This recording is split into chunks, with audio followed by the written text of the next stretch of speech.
This is one of the most brutal obituaries I've ever read. Just look at this. In 1962, she became pregnant by her husband's brother and moved to California. She abandoned her children, who were then raised by her parents.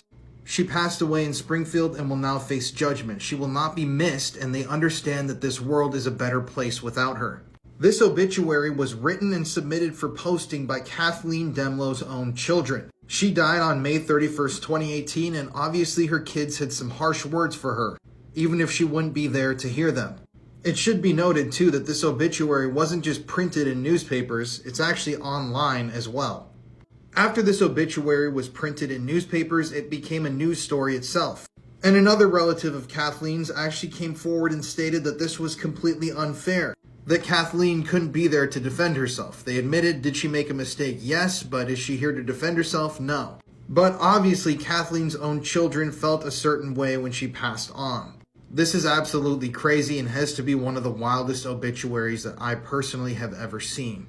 Viral scary video with a Elmo balloon that looks like it's being controlled by something, and they even take steps and it looks like it's walking on its own. It creeped me out, I'm not gonna lie, and it reminded me of that one video that you showed me with the janitor and the balloon, the red balloon in the school. Nah, let me see. I gotta see this, bro.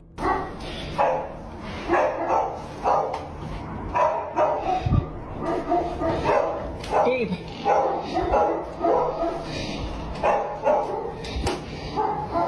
Quiet. Quiet. The dogs are barking. Do you see what it's doing? Yeah, bro, it's walking up the stairs. Look, it's a string. It's creepy, dude. String, bro.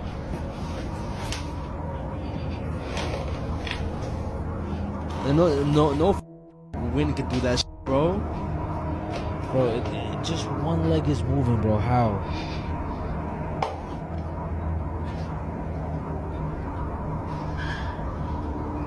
What the fuck? Let me know what you guys think. Do you guys think that video is real, fake?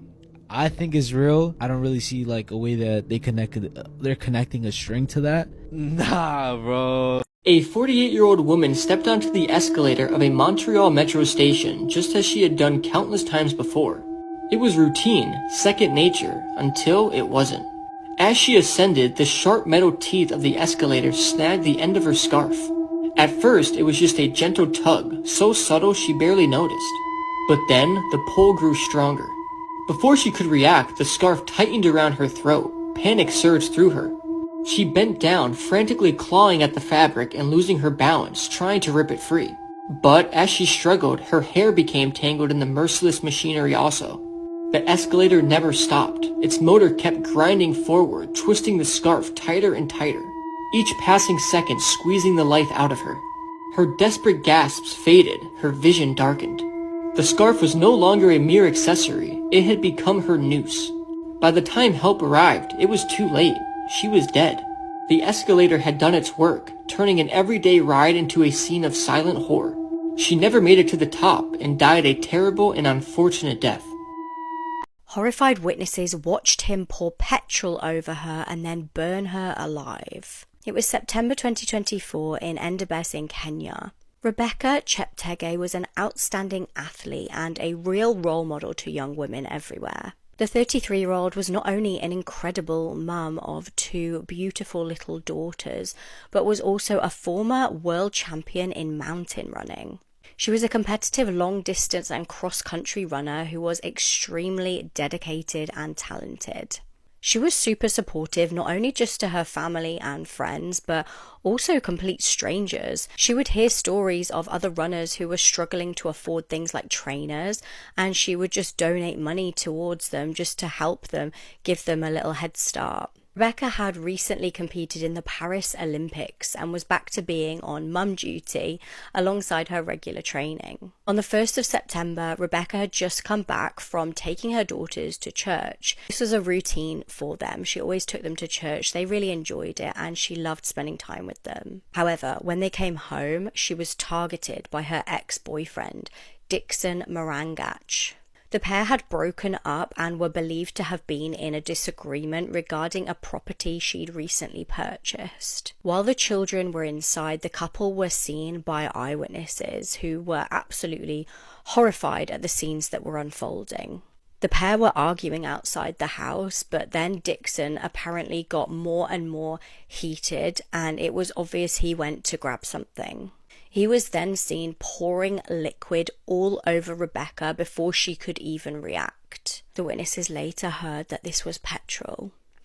Just seconds later, he set her alight, and Dixon actually set himself on fire in the commotion by accident, and emergency services were called and rushed both of them to hospital. Tragically, although medical staff did all that they could for Rebecca, she had such severe burns that it caused multiple organ failure, and she passed away just days later.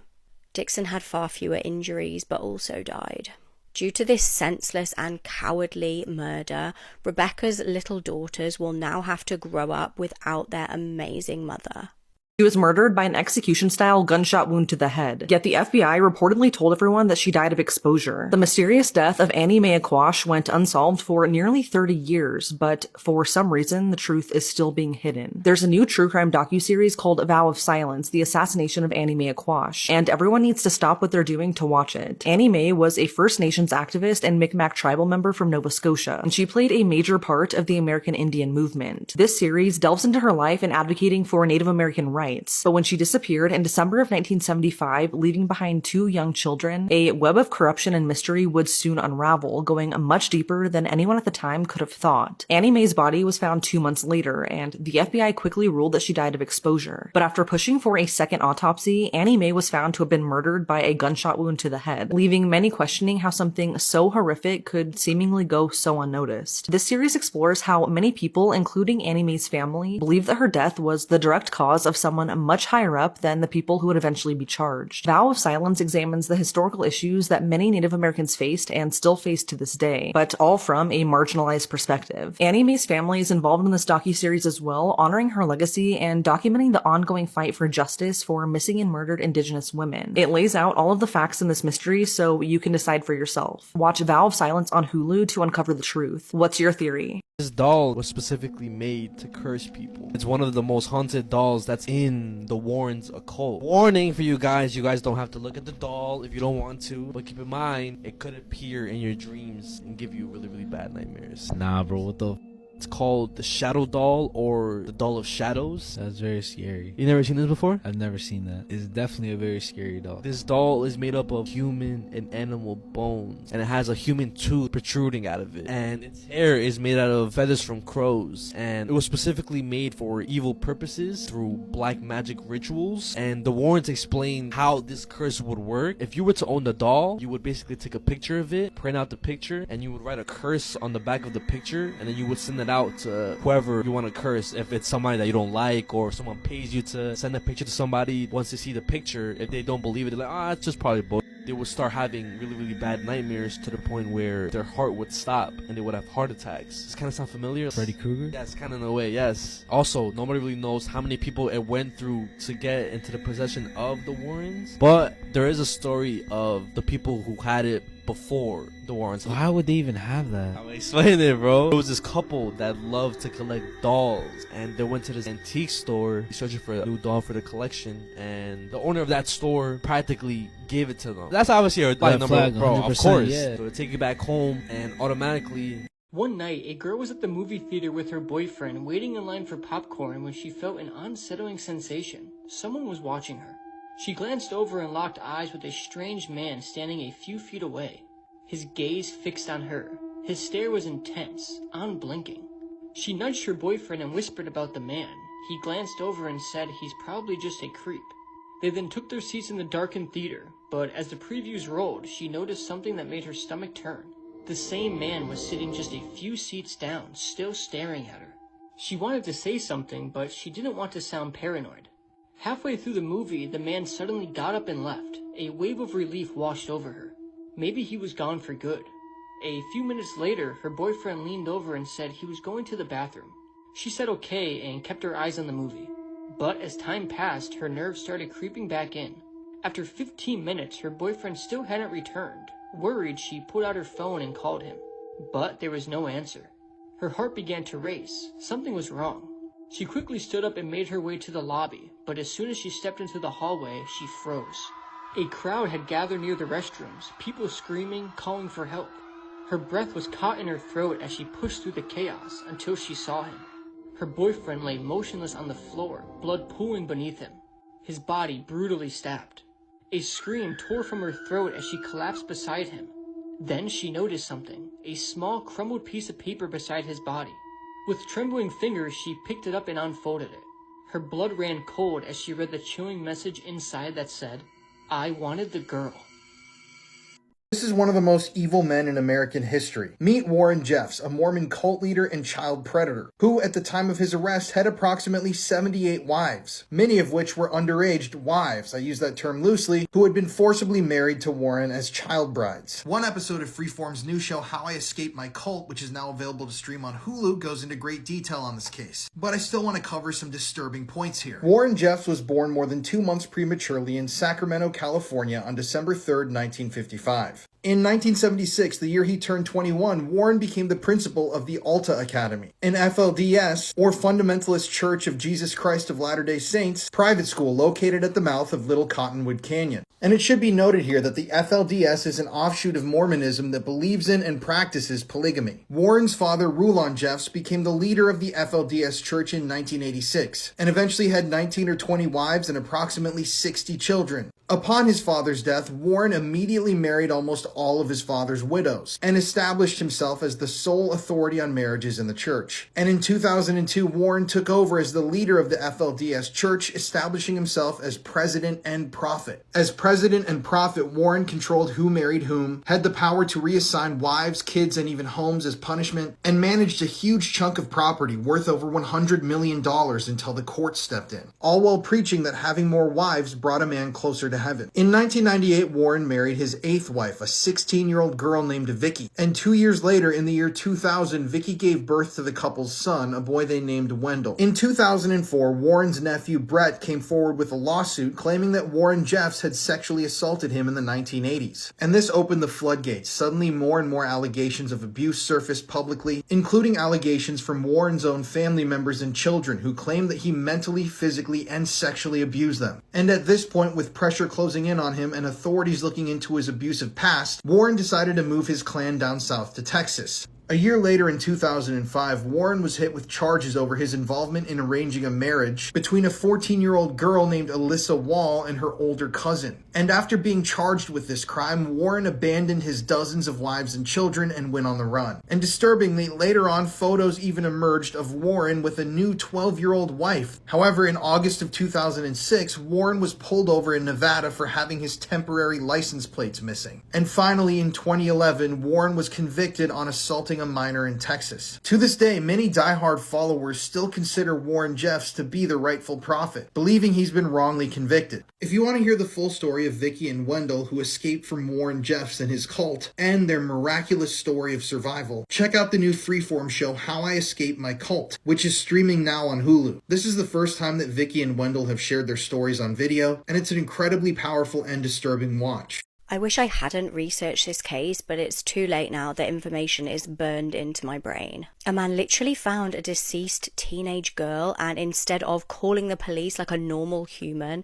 he did just about the most disgusting, vulgar thing a human could do. Firstly, I'm so sorry I haven't been posting. I've been so unwell, and as you can hear, I'm still a little bit manly, but we're gonna give it a go today. I've finally kind of got my voice back, so I'm back and I apologize. Amber Niven and Connor Gibson were siblings who had quite a traumatic upbringing. Amber was 2 years younger than Connor, and the pair honestly saw things that no children should ever have seen. Their mum was a victim of DV at the hands of their dad, and he would regularly beat her up in front of the children. At one point, one of the beatings was so bad that she actually was rendered unconscious. Things got so bad in 2008 that thankfully social services had to intervene. This was after severe child neglect caused the children to lose so much weight that they were horrifically malnourished. This led both of these children to crime. They actually had to go out and steal food in order to just survive. Now, like I said, social services did intervene and they removed the children from the biological parents and placed them into foster care.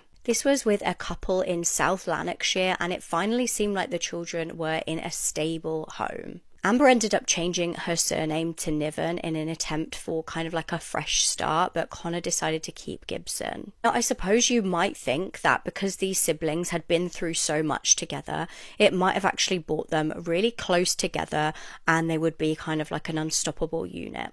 But actually the opposite happened. They kind of grew further and further apart. Now, despite what she'd been through, Amber was actually still really, really positive. She was a lovely girl. She loved the band Little Mix and was a loving, supportive friend to all who knew her. Her foster family said she kept us on our toes and had the most amazing outlook on life considering the suffering she'd experienced. But unfortunately, the suffering was not going to end there. Although Amber seemed to be adjusting to her new life quite well, Connor was a different story. He was being extremely violent and lashing out at school, and even making like disturbing threats to kill other students.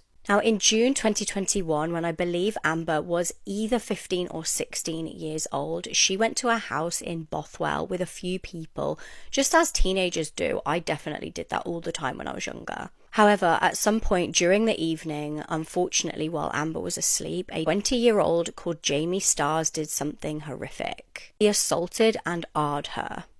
Now, shockingly, this wasn't his first attack, and he'd also AR'd another teenage girl in the area a month prior. Now, thankfully, Amber actually did report this, even though it must have been so nerve-wracking to do, especially at such a young age. It's hard enough for grown women to report SAs and Rs, so fair play to Amber for actually having the guts to do this. She said to police, "The reason I think I was AR'd was that I woke up in a bed with no clothes on my bottom half, with a boy I had only met, naked under the covers." She said, "I can't remember hugging him or kissing him at all." Other victim also reported the attack, and ultimately Jamie was put on the S offenders register and was given 10.5 years in prison. Unfortunately though, Amber would be murdered by someone else before she managed to see her attacker put behind bars. In November that year, Amber met up with Connor and thankfully did actually tell people that this was what she was intending to do, so her friends were aware of who she was with that night. The pair even took a selfie together, but things would quickly turn from siblings just catching up to cold-blooded murder. The pair were actually captured on CCTV that night walking in one direction, but a mere 2 hours later, Connor was then captured walking alone back the opposite way. So where had Amber gone? Connor was then tracked by cameras from Cadstow Bridge to the Blue Triangle, where he arrived just before midnight. CCTV then caught him having changed clothes, leaving his accommodation at 20 past midnight. He was then seen walking towards the bin area and could be seen carrying a bag with items inside. Days later, a horrific discovery was made. A local man in his 40s called Stephen Corrigan found poor Amber's lifeless body. Now, this should be the end of the tale. It should be Stephen ringing police, telling them this horrific finding, and then Amber's body being recovered. But things get far more sinister. Stephen saw her dead body, took her lifeless corpse, SA'd it, and dragged it into the bushes. His DNA was literally all over this poor girl's body, proving that he had abused her corpse. On the 28th of November, her body was finally recovered by police, and the evidence officers found was sickening. Amber had been lured by her brother to a remote area where he AR'd her and then murdered her.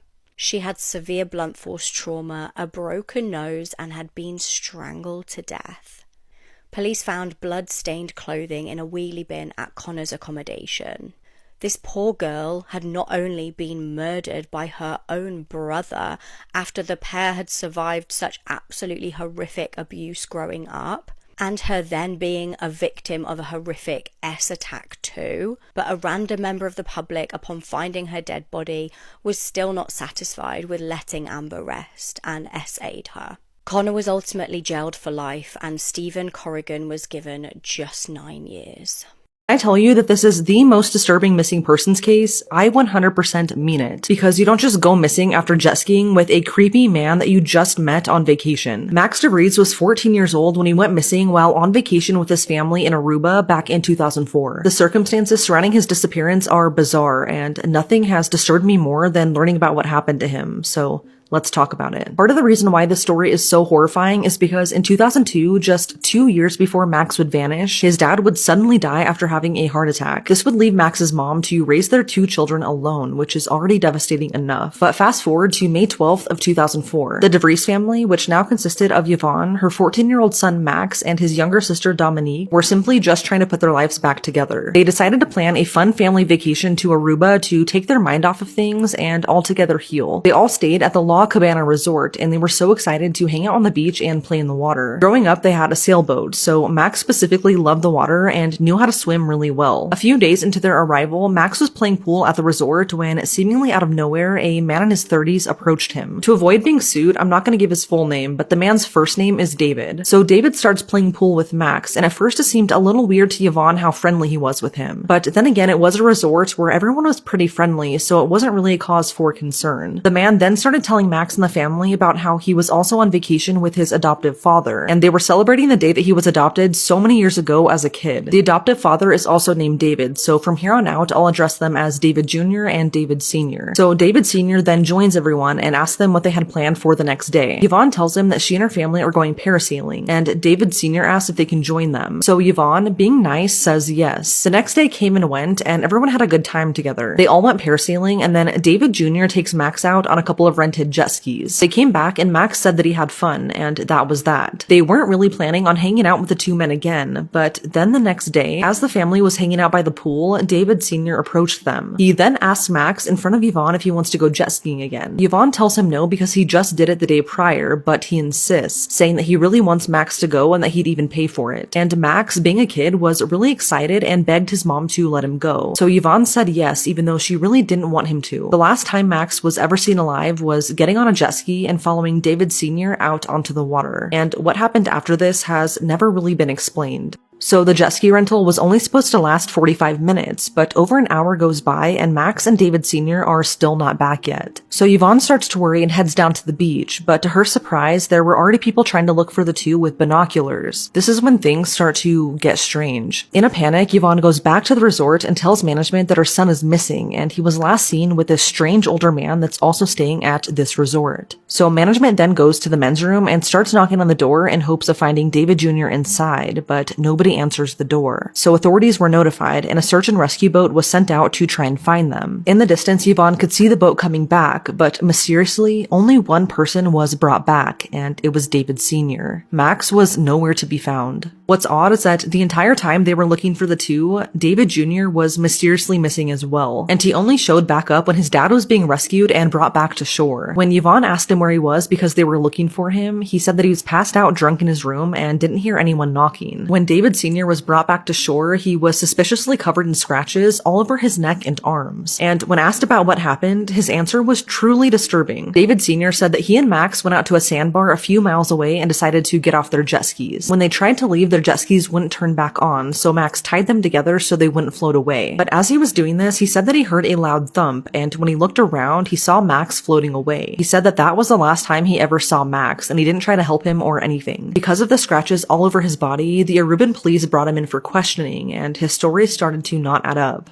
David Sr. first told police that Max let go of the jet skis and started swimming to shore, but he then changed his story entirely. He then said that when he saw Max for the last time, he was just very calmly floating away, like he didn't even try to swim. David Sr. said that he tried calling out to Max, but he wasn't responding, although he said that his eyes were open. It was very obvious that he was lying and hiding something, so Yvonne asked authorities if they could check under his fingernails to see if they could find any DNA, or to possibly give him a lie detector test. But Aruban police told her no, no, that this isn't America and that they don't do stuff like that. When asked about how he got those scratches, David Sr. said that he got them from trying to climb back on the jet ski. But this doesn't really make sense because this wasn't his first time riding on a jet ski. He had done it before, and his entire neck and both of his arms were literally covered in scratches. That doesn't just happen by simply trying to get back on a jet ski. Even though this man was clearly hiding something, the police just let him go and pretty much believed every word he said. Although a massive search was launched by boat and air, Max was never found. Authorities said that Max was lost at sea and that this was all just a tragic accident, and they eventually stopped searching for him. There really wasn't much that Yvonne could do as authorities weren't helping her, so she and her daughter had to go back home without Max. One thing that really stood out to me though is that on the flight home, the two men were actually sitting behind Yvonne, and David Sr. said something that's honestly really sinister. He asked Yvonne if he could send her flowers on Max's anniversary. Who would say something like that? After this, Yvonne never saw those two men ever again. After going home, Yvonne did everything she could to try and get media attention for Max's disappearance, but this was quickly overshadowed by the disappearance of Natalie Holloway, who also went missing in Aruba just a year after Max, and news of her disappearance was everywhere. Like, you couldn't turn on a TV without hearing about it. Not too long after this, a local police detective near Yvonne's home in Michigan decided to take on Max's case. It didn't take him long while researching Max's story to immediately figure out that something horrible happened to him and that this wasn't just an accident. He started reviewing the statements given by David Sr. in Aruba and noticed how his story didn't add up. So he decided to run a background check on him, and what he found is horrifying. He found that David Sr. was arrested in 1981 for sexually abusing another 14-year-old boy, the same age as Max. But this wasn't just any random 14-year-old boy. It was his own adoptive son, David Jr., who was the one traveling with him in Aruba. This was a major red flag to the detective because if he was arrested for assaulting his son, why were they now still in contact and traveling together? So then he started going through David Jr.'s statements that he gave in Aruba, and he found that he lied about something major. He said that his dad had never been arrested, which obviously wasn't true because he had been a personal victim of his own dad, and he was arrested for it. Then he started oversharing a bunch of really odd information, saying how he's 100% hetero and has never done anything intimate with a boy or man. This was all voluntarily said by him, which is weird. This detective got the FBI to briefly investigate this case, and they actually brought David Jr. in for questioning. He of course denied having anything bad to do with Max's disappearance, and he stood on the fact that it was just a tragic accident. So the FBI offered him to take a polygraph test, in which he agreed, and he was scheduled to take it the following day. But not so shockingly, he never showed up.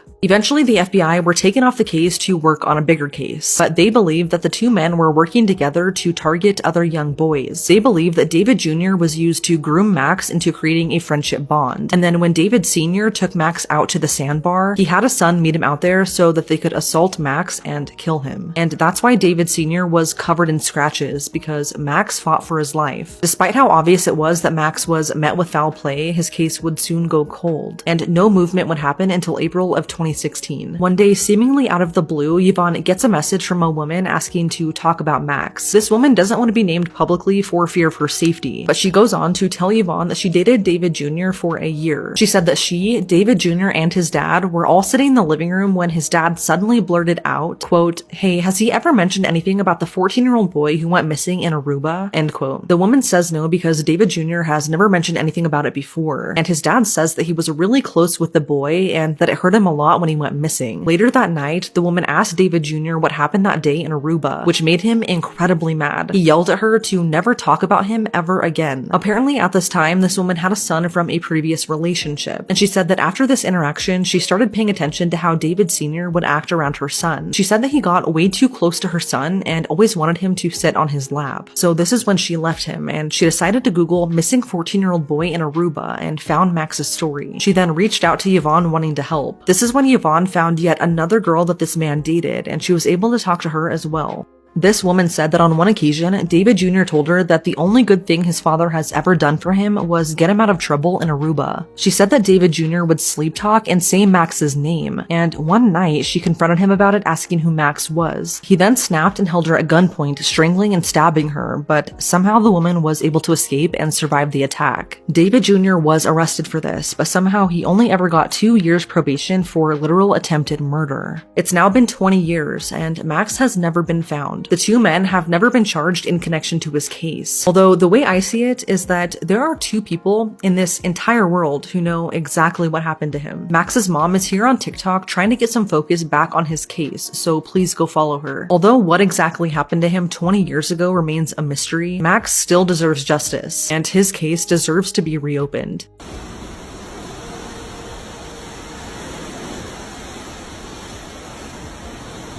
However, coined the phrase, "You can't make this stuff up," might have known the story of real-life boogeyman, Albert Fish. A slight, elderly man with grey hair, no one suspected the kindly single father of being sadistic child murderer and cannibal.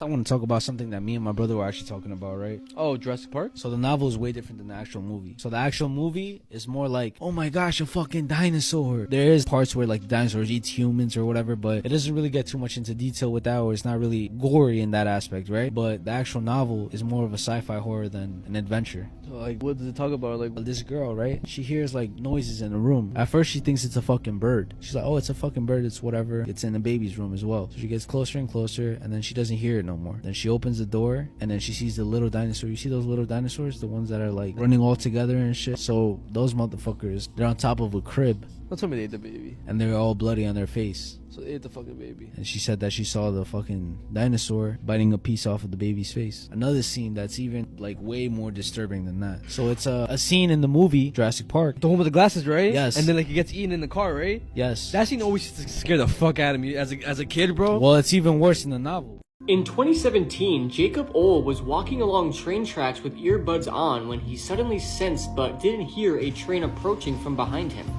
Jacob was at least 1,000 feet away from the train when the conductor first saw him, but they did not ring the train's bell, blow the train's horn, or apply the emergency brake before hitting Jacob.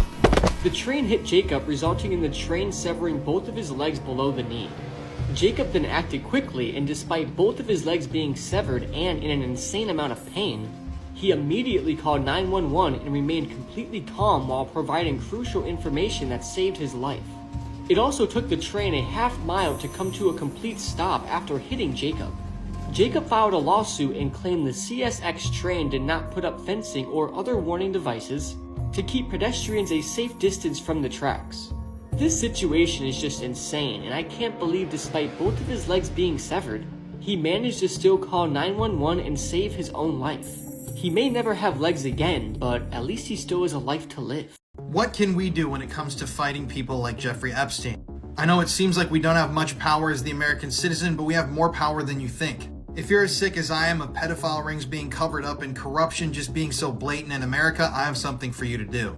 Head to a website called EpsteinJustice.com. It's run by a really good friend of mine, Nick Bryant, who I've worked with on some projects. And on that website, you can sign a petition demanding justice for the victims of Epstein. The goal of the organization is to get a federal commission formed, meaning a group inside of the government that will investigate pedophile rings and actually seek out the truth. Try to find out why these rings keep being covered up, why people keep getting victimized, and why people like Epstein keep getting away. You should definitely sign this petition. I linked it in my bio.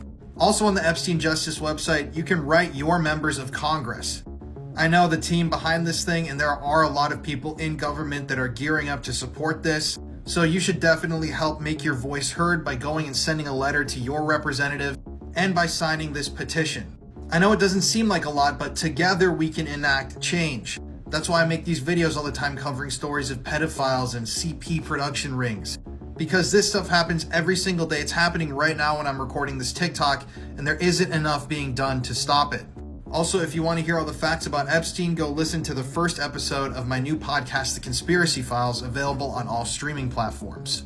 Woman and 3 children were just found shot to death inside of a car in West Haven, Utah, literally right down the road from me, and I am at a loss for words. This is supposed to be a safe community, but with the murder of Gavin Peterson and now this, I just don't know anymore. So at around 10 p.m. on Tuesday night, the Weber County Sheriff's Office received a phone call from someone in a West Haven neighborhood. When police arrived, they found the bodies of a 32-year-old woman and 3 young kids, a 4-year-old boy and a 2- and 1-year-old girl, and they had all been shot to death. And according to authorities, they were all beyond help. The identities of of the victims have not been released yet, but according to a neighbor, it was the father of the 32-year-old woman who found them all dead in a parked car in the driveway. He then was the one who called the police. According to police, investigators have not yet determined if the deaths are homicides, and so far there are no suspects, and no facts point to there being a threat to the public. Authorities haven't confirmed much, but they did confirm that a handgun was found inside the car and that the shootings occurred inside the vehicle. We still don't know what the relation is between the woman and the 3 kids, as a neighbor has come forward and said that the ages and genders of the kids who were killed don't match the age and gender of the woman's kids. Investigators are processing the evidence found inside the car and home, and they're currently going through security footage to see how long the car was sitting in the driveway and when the shots could have been fired. Until the autopsies are complete, authorities won't release any new information, but they did say that the area is an active crime scene, so stay away if possible. According to the neighbor, the family had recently moved back to the area, and they were described as the sweetest family ever. They would usually have Sunday family dinners and would often knock on this neighbor's door to offer them a plate of food. This is such a sad and scary story, and the fact that this happened so close to me is heartbreaking. It's also literally just across the way from where 12-year-old Gavin Peterson died at the hands of his dad, stepmom, and older brother. This community is just going through it, so please just check on your neighbors and be kind to each other. If you have any information on the recent shootings in West Haven, please contact the number on the screen.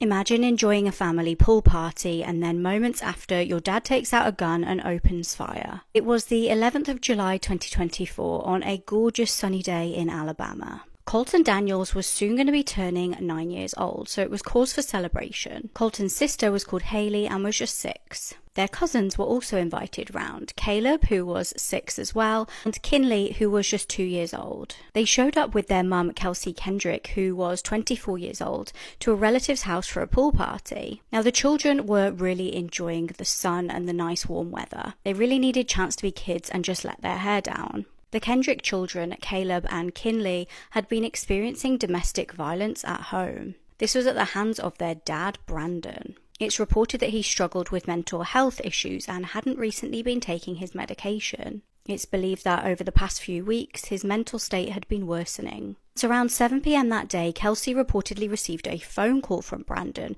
who seemed to be quite angry. He was known to suffer from schizophrenia, and he was in a very bad mood that day. He allegedly told her to get home now. Kelsey was looking after her 2 children plus the cousins, as the cousin's mum was actually due to go into surgery the following day. Kelsey therefore took all 4 children home with her. What happened next is absolutely horrific. Alan Kendrick is an elderly pastor and also lived next to the couple. He was Brandon's granddad, and on the day in question, he heard some strange noises. He'd been calmly watching TV with his wife when he heard the unmistakable sound of gunfire. He decided to go over to their house and investigate. At Brandon's house, Alan discovered his grandson with a firearm. He confronted his grandson and apparently wrestled it off him. Horrifically, Alan then found 3 young children along with Kelsey on the floor, shot to death.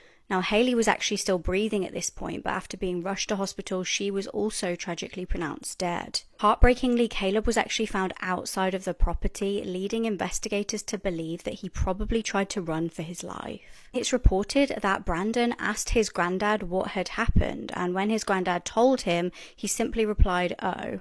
Officers who attended the scene described it as the worst thing they had ever witnessed. Brandon was arrested and charged with multiple murders, and he's pleaded not guilty by reason of mental disease. He will appear in court late September. This is a recent ass case. So this is a guy, his name is, I'm gonna show you a picture too, Timothy Bleefnick, married to, I think her name is Rebecca, and then they have 3 kids. And recently he was charged for murder for killing his wife. Like, apparently the mom was supposed to pick up the 3 kids from school. Since nobody came to pick them up, they tried to call, nobody answered. They went out looking for her. They go to the house, they find her dead. Like, they literally find her shot to death, bro. Like, it was a brutal scene. I guess everything that kind of made this whole case more disturbing than it is, because it's already pretty, someone being dead is already up. Back in 2020, he was on a game show, Family Feud. It was him and his family. They were competing to, I guess, win money, whatever. You kind of know the concept of Family Feud. And then he had made a joke. It's the biggest mistake you made at your wedding.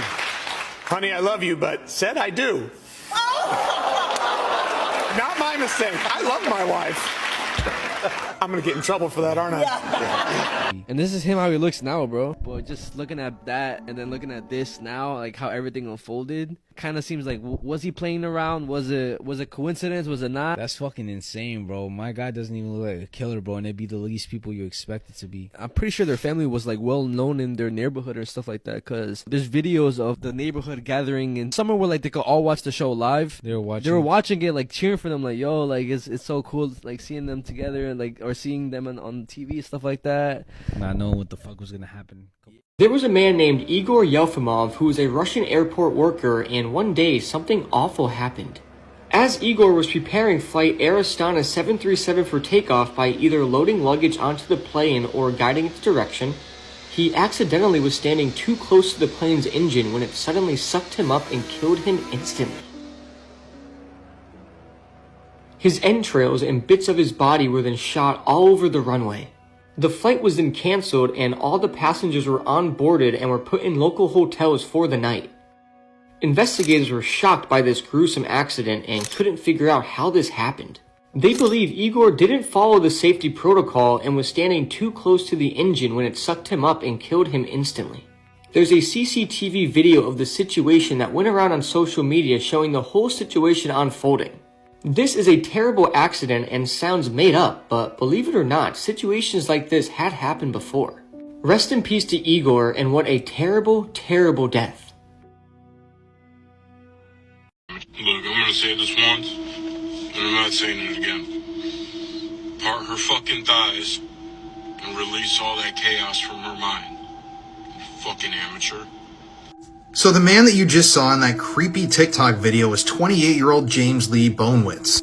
And on June 23rd, 2022, he stabbed 4 people and killed 2 of them in Indiana. Now before all this went down, James didn't have a colorful criminal history. He seemed like he was just your average guy. And he spent a lot of time posting here on TikTok on his account Onewitz, an account which to this day is still up.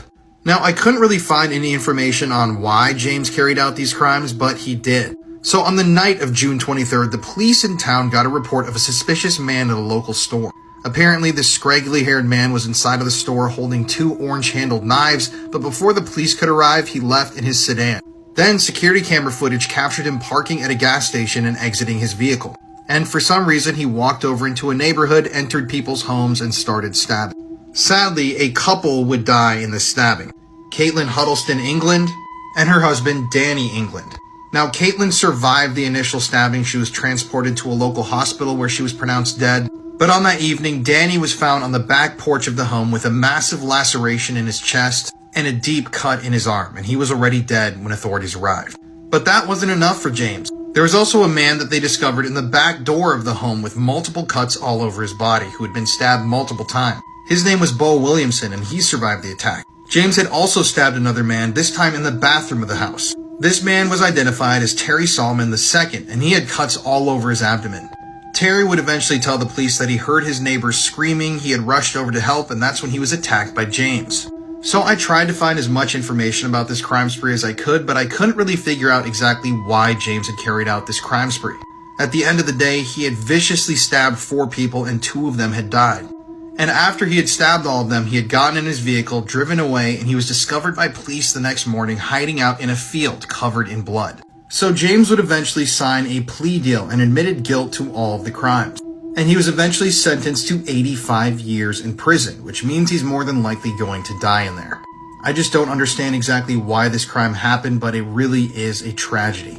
And now this couple's children, because of one man's selfish actions, will never get to know their parents. Also, if you want to hear more true crime stories just like this one, be sure to listen to the podcast that I co-host with my wife Courtney, Murder in America, available now on all streaming platforms. This woman is every parent's worst nightmare. This is the case of the babysitter from hell. It was February 1980 and the Johnson family needed a babysitter. They had a 2-year-old called Cassidy and set about looking for someone to take care of her. They'd previously used a woman called Christine Falling before, so reached out for her again to babysit. Now on the night in question, when the Johnsons got home, Christine told them some terrible news. Cassidy had become unwell and fallen out of her cot. They rushed the child to hospital, but unfortunately Cassidy would tragically pass away. Her cause of death was ruled as encephalitis or brain inflammation. Now, 2 doctors had opposing opinions on the death. One said that they felt that it was a death of natural causes, but the second doctor passed on their suspicions to police. Police did interview Christine, but they found no evidence of foul play, so she was released. She ended up moving to Florida just weeks later. In May 1980, in Lakeland, Florida, emergency services received a call. A 4-year-old boy had stopped breathing. Tragically, paramedics were unable to save little Jeffrey Davis, who was being babysat by Christine. The death was listed as a result of a viral infection. 3 days later, 2-year-old Joseph Spring, the cousin of deceased little Jeffrey, was in need of a babysitter. His parents needed someone to look after him while they attended Jeffrey's funeral. In a shocking turn of events, Joseph passed away that day as a result of the same viral infection. The year after this, Christine moved to Perry. She ended up getting a job as a housekeeper for 77-year-old William Swindle. Now, on her first day on the job, she told emergency services that she found him collapsed and unresponsive on the kitchen floor. He was pronounced dead in hospital and an autopsy wasn't done. He was just believed to have simply died from a heart attack. By this point, Christine had experienced an awful lot of death in her various employments. A few weeks later, she ended up going to a vaccination appointment with her stepsister. Her stepsister's little girl was due to go and get her jabs. The appointment went absolutely fine, but then on the way back, they stopped at the shops to get some nappies, and Christine actually offered to stay in the car to watch the child while her stepsister hopped out. Shockingly, when she returned to the car, the little girl had stopped breathing. She was pronounced dead at the hospital and the death was thought to be a reaction to the vaccines. In June 1982, Christine was once again babysitting. This time it was for 9-week-old Travis Cook. As with most of the children in her care, Travis suddenly experienced respiratory distress. He ended up spending a week in hospital, but luckily survived and came home. However, Travis's parents, tragically completely unaware of Christine's role in their son's illness, asked Christine to babysit once again. When the parents returned home, this time, according to Christine, Travis had suddenly died. However, luckily an autopsy was done and showed that Travis died from suffocation. Immediately, Christine was arrested and began to admit to her crimes. Christine's upbringing was thought to be unstable. She was epileptic, she suffered from learning disabilities and also suffered with seizures.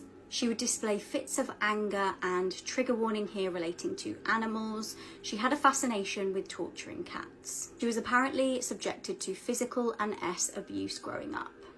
It's reported that while growing up she displayed symptoms of Munchausen syndrome, where someone will fake their own illnesses essentially.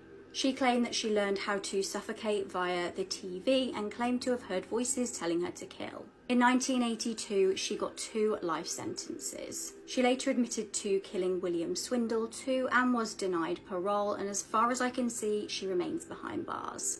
I wish that I could go back in time to this photo and tell Skylar Neese to stay home, because just moments after this image was taken, her 2 childhood best friends would brutally stab her to death, all because they didn't like her anymore. I don't think that I've ever been more affected by a true crime case, and I remember seeing the Dr. Phil episode on this when I was around 16, just like Skylar was when she was murdered, and it had such a deep impact on me that I've never been able to forget it. On July 5th, 2012, Skylar returned to her home in Morgantown, West Virginia after her evening shift at Wendy's. She lived with her family in the James Place apartment. A little after midnight on July 6th, security footage from the apartment complex caught Skylar sneaking out of her bedroom window and getting into a car. At the time, nobody knew who the car belonged to, but from what we know now, the car belonged to one of her childhood best friends, 16-year-old Sheila Eddy. Also inside the car was another one of Skylar's best friends, Rachel Schoaf, who was also 16 years old. Everything indicated that Skylar thought she was going to come back home. She left her phone charger behind and left her window propped open, but she had no idea what was really about to happen to her. After driving to a wooded remote area in Pennsylvania, the girls got out and started talking and hanging out. Then out of nowhere, Rachel and Sheila counted to 3 and began stabbing Skylar to death. She was ultimately stabbed over 50 times, and they tried burying her but couldn't dig deep enough. So they covered Skylar's body in rocks and branches and then left her there. Now when Skylar wasn't home the next morning, her parents reported her missing to police. But what's infuriating is the fact that they considered her a runaway, so they wouldn't issue an Amber Alert until 48 hours later. While they had to wait, Skylar's family started searching for her and posting missing person flyers around town. And what's absolutely disgusting twisting is that Sheila, who was so close to Skylar and her family since they were childhood best friends, even helped look for her and distribute her missing person flyers. Sheila and Rachel then began posting on Twitter saying how much they were worried about Skylar and how they hoped that she would be found alive soon. Like, look at all of these posts. It's sickening what these girls did, and looking at these tweets knowing what we know now, it's just so twisted. So when police eventually did get involved, they reviewed the security footage at the apartment complex and found that the car belonged to Sheila, so they took her in for questioning. Sheila admitted to picking Skylar up with Rachel at around 11 p.m. to drive around and smoke some weed, but she insisted that they dropped her off at midnight down the road from her house so that she could sneak back in. But investigators could tell that she was lying, and this was confirmed via the timestamps on the apartment's security footage, as well as video footage from a nearby convenience store. That and all of their phone records, so nothing Sheila was saying was adding up. 6 months later, and after intense interviews from authorities and major suspicions from the community, Rachel had a nervous breakdown and confessed everything. She confessed how she plotted with Sheila to kill Skylar, and this was all because they didn't like her anymore and just didn't want to be friends with her. She led police to Skylar's body, which was found less than 30 miles from her home. It's so heartbreaking that Skylar laid there for 6 months just waiting to be found. Meanwhile, her two closest friends were posting on Twitter and going about their daily lives. Rachel was quickly arrested, and authorities did everything they could to try and get Sheila to incriminate herself. They even had Rachel wear a wire in hopes that they would catch her slipping, but she never did. Eventually, they searched her home in the car that she was driving that night, and they found Skylar's blood in the trunk. After this, Sheila was arrested too. At the trial, Rachel expressed remorse and apologized to Skylar's family, but other things were uncovered that kind of proved otherwise. In the days leading up to her murder, Skylar posted on Twitter about how she and the other two were fighting, and she even made this final sinister tweet that read, quote, "You doing shit like this is why I can never fully trust you."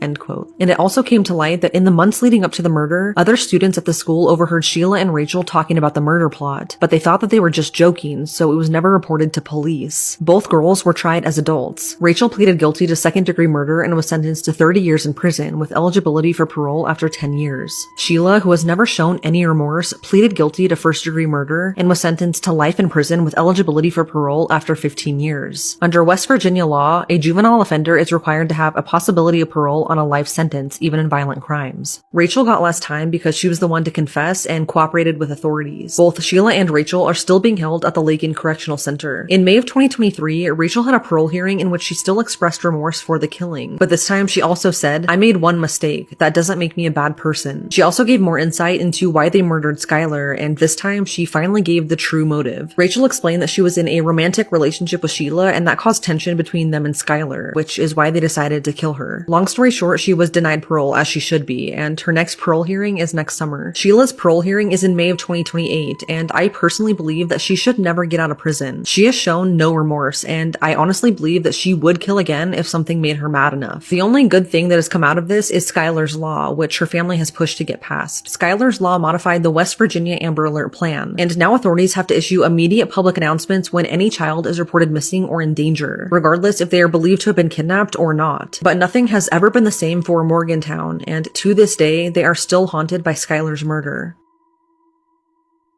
I don't know if you ever heard about the black-eyed children. Yes, I remember. I feel like if you live in the US, you've probably heard stories about it, or you probably know somebody that has encountered a black-eyed children. The legend goes is that they come to your house or maybe your car, especially if you're alone and you're in a rural area where there's not a lot of people. They always ask for help, whether that be they need to use your house phone to call their parents or use the bathroom, or if you're in your car, they ask you for a ride. And they're usually about 6 to 16 years old. They're pale with dark black eyes with no type of white showing, no iris, no nothing like that. But they always say, "Can I please come in? I need to be let in." When people encounter them, they say that they feel an immense sense of dread and fear. But the very first encounter that was on paper that kind of blew up was in the mid-90s when this journalist, his name was Brian Bethel. He basically talks about an experience when he was outside a parking lot next to a movie theater. It was like around 10 p.m. Two boys approached the car. They asked them for a ride back home. They forgot their money because they were going to go see the Mortal Kombat movie. Automatically, he felt a sense of dread and fear. He didn't know why, because the kids looked innocent. This is without him seeing the eyes yet, because they were wearing pullover hoodies as well. They come closer to the car, and he realizes that they have black eyes. Then one of the kids says, "It won't take long. We're just two boys. We won't hurt you. We don't have a gun." He ends up getting freaked out. He drives off, and then one of the boys, he's like banging on the window saying, "Please help us. You have to let us in." woman. So after that story blew up, everybody around the US started coming out with their stories, Say how they're seen in too. but I have 2 black-eyed children encounters that are pretty scary. One is regarding like what happens when you let them in. This man makes human soup for a Mexican cartel, and this is a massive trigger warning. This is Santiago Mesa Lopez, and he turned the victims of the cartel into soup. Santiago was a skilled mason, so much so that he caught the eye of some members of the Tijuana cartel.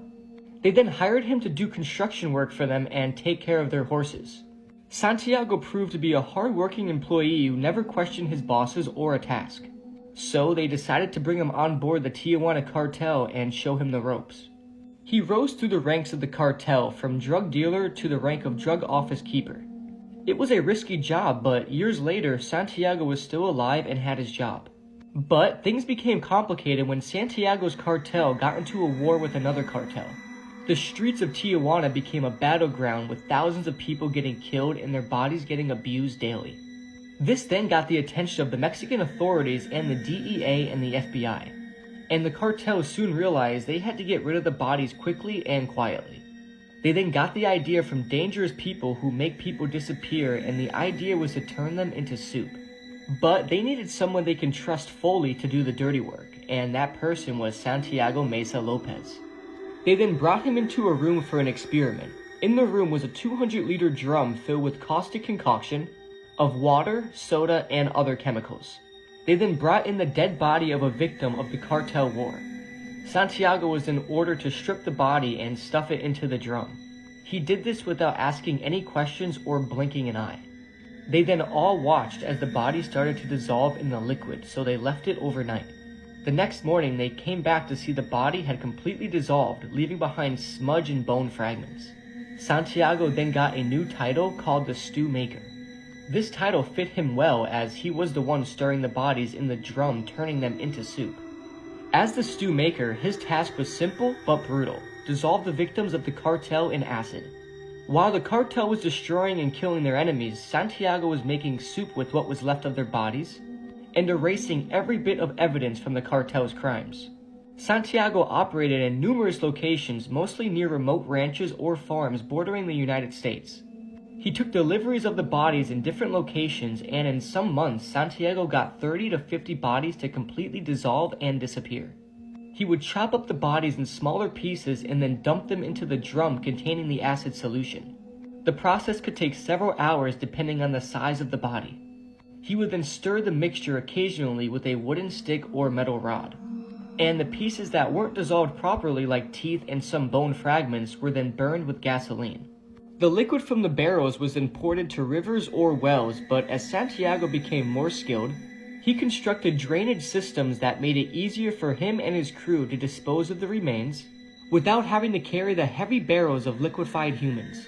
Santiago was said to have dissolved over 1,000 bodies in his career, and for his service, he was making $600 weekly.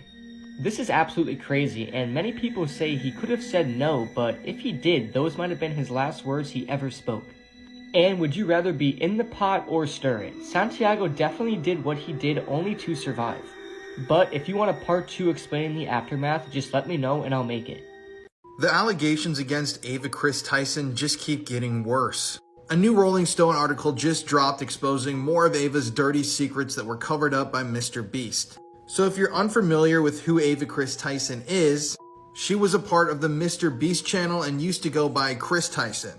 Recently, a group of men came forward and stated that while they were minors, they were working for Ava Tyson. They were never paid for their work in this Discord group. And on top of this, while chatting with minors, Ava talked about some disgusting sexual things.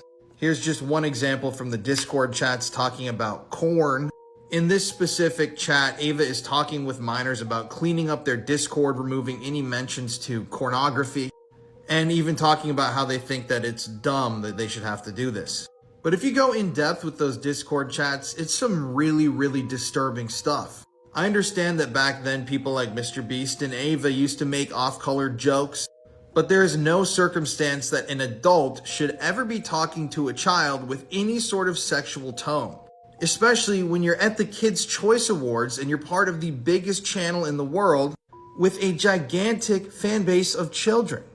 But things only get worse for Ava. There's the fact that Ava actually encouraged people to go watch Jeanette McCurdy's leaked revenge corn and even shared a link out to followers. There's Ava's constant presence around children and on the screens of children. And on top of that, there are sexual assault allegations that keep coming out, and I'm sure there are going to be plenty more that surface. I'm going to talk more in depth about this in part 2, but this is really disturbing behavior. And it seems like Mr. Beast and the company covered all this stuff up for a while. When this stuff all surfaced, Mr. Beast made a statement saying he was shocked by this, he had no idea, blah, blah, blah. And yet here he is in that same Discord that had minors in it talking about, I don't know how to word this, size. And talking about Ava, or back then Chris's, member. You guys who follow me probably know that I use my platform to expose pedophiles and defend children. And this whole case is incredibly disturbing because this guy is like the pioneer of children's entertainment right now. He has toy lines marketed to kids, and it seems like his whole empire was built around and using the help of pedophiles. And I'm going to talk about that more in the next couple videos. And if you want to deep dive with me into the world of pedophile rings and help me expose these people, listen to my new show, The Conspiracy Files, available on Spotify, Apple Podcasts, or you can watch the video version of it on my YouTube channel. Guess if you violently abuse your wife in California and then she mysteriously goes missing, your charges will just be dropped and you'll be a free man because she isn't here to testify. This you, Tyler McCain? I've never seen so much evidence in a missing persons case with no arrests. It's honestly astounding. I just went down a rabbit hole on the disappearance of Nikki McCain, and more people should be aware of this. Nikki was last seen on May 17th, 2024 at Mercy Medical Center in Redding, California. The last time anyone heard from her was when she texted her sister a little after midnight on May 18th that she was driving her mother-in-law's truck, and after this, she vanished into thin air. But unlike other unsolved mysteries, and